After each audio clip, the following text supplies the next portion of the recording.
Hello, my dear friends. Today, again, I am back with a new topic that is actually the future of engineers. Okay, many students and their parents are frequently asking me about the future of engineers. I mean, they have some doubts in their mind that, sir, if my son or daughter pursue engineering, then what would be the future? Okay. Actually, at the time of 2004, 2005, I mean 15 to 16 years back, most of the plus 2 or class 12 passed out students used to prefer engineering. Okay, because there was demand of engineers irrespective of their branch, like engineering, electrical, mechanical, instrumental, civil, computer science, whatever it may be. So that time actually there was a huge migration towards engineering sector, and we can say proportionately lakhs of students used to come out for their jobs. Indian education system is like that. After completion of your studies, immediately you can't start any business or any big industry, etc. You need to have some work experience. Okay, so after completion of BTech, okay, or BE or any engineering, any from any branch, in general students desperately want to do some job. Okay, at least for 2 to 3 years, 4 5 years for getting experience, although you have some idea about starting business in future. But in last 10 years or before that, with respect to the number of students coming out every year, suppose lakhs of students are coming every year, in India, there was no that much employment. Now also the same situation is there. Suppose 1 lakh engineers are coming out, only 20 to 25,000 jobs are there. So that's why that time also many students used to move from industrial side to IT sector. You see nowadays around 65 lakh employees are there in software industry, that is IT sector in India, especially in software hubs, Bengaluru, Pune, Hyderabad and etc. Many are there. Approximate that number is 65 lakhs. So most of them are not from computer science background. We know some are from mechanical or electrical engineering and some non-technical background also there, like MCA, MSc, whatever it may be. So many are there. 65 lakhs employees are there in Indian IT sector. That is growing like anything, no doubt. That also has future. Although some work pressure is there, but that is growing. So now in present situation, how far it is correct to pursue engineering? You see carefully, in last 7 to 8 years, there is huge slowdown in industrialization in our country. Almost we can say that there is no industrialization in the country, because when it compared to a number of students coming out every year, so jobs are very less. And in many books, many newspapers also, many articles came that unemployment rate is at worst in last 45 years in India. Okay, irrespective of all those things, you see, when you are interested in doing engineering or medical, whatever it may be, don't be pessimistic. It means pessimistic means don't ever think that what's the future, if I don't get job, okay, then what should I do? So this kind of negative thinking must be avoided.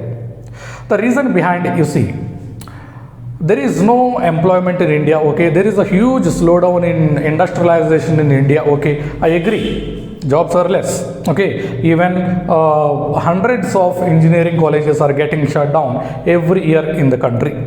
Students desperately want to go to IITs, NITs and statewide some reputed engineering colleges. Okay, I agree, because IIT means the best. Okay, in Asia, one of the best, in India, the best we know, and there is a continuous upgradation, aggressive upgradation is there in IIT. Many students cannot cope up with the system of IIT. That's why 2000 to 2500 students every year dropping from IITs. Okay, NITs, after NIT, I can say NIT is the best institute, second best we say. So anyway, some 40 to 50% average, below average students are there, but once you have the talent, you have very good skills along with communication skills, no one can stop you. So when it comes to employment, Okay, sir, if I pursue my engineering from NIT or any other state level reputed engineering college or IIT, so should I get job? You stop thinking like this. If you want to pursue engineering, you go. Okay, you are interested in mechanical engineering, go and complete. Sir, I want to pursue MTech. Okay, you go, no problem at all. But after completion of that one, you have options, no doubt. So many of the mechanical engineers, okay, some electrical engineers are also working in IT sector. So you don't want to work in IT sector, sir. I need to work in industries. Okay, so I have that knowledge and I'm interested in that one. You see, don't think about our country. Okay, in India, actually manufacturing sector is very small. So we need manufacturing sectors. Okay, so India is rich in many minerals, but unfortunately, most of the metals move away from India, and other countries they make some machines and etc. and they sell to India. So government has to take some steps to improve manufacturing sector in the country, either direct by public investment by the government, or they can encourage any other Indian private ventures to start manufacturing sector in India. Already the managing director of Bajaj Group of Industries, Raju Bajaj already said about this. Okay, if we stop importing spare parts from other countries like China, we have to shut down our plants in India. So you have to improve manufacturing sector in India so that you can show more employment in India. That is not in our hands. That is totally in government hands. Okay, you leave about this. But still you see some developed countries, okay, not more developed than India, but still some countries are there in our Asia, Vietnam, Thailand, Japan, South Korea especially. So they are growing, no doubt, and there is a huge industrialization in those countries. But the problem is that manpower. They don't have skilled youth. Okay, Indian youth, you see, in India 35 to 40% population is youth. Most of them are skilled youth, educated and skilled. Okay, in educated, most of them are skilled in comparison to other countries. So don't you think about only employment in India. You can go to abroad like Vietnam. You see, there is a huge industrialization. There is speed up in industrialization. South Korea, Japan, Thailand. You see, from 2018, around 60 companies moved away from China, and most of them went to Thailand and Vietnam. Only 2 to 3 companies came to India. So globalization, you know very well about globalization in present times. So in Korean countries or Japan, that Thailand, Vietnam, you have huge demand. Engineers, mechanical, electrical, instrumentation engineer, whoever it may be. So don't be pessimistic and don't ever think that what is the future if I pursue engineering like that.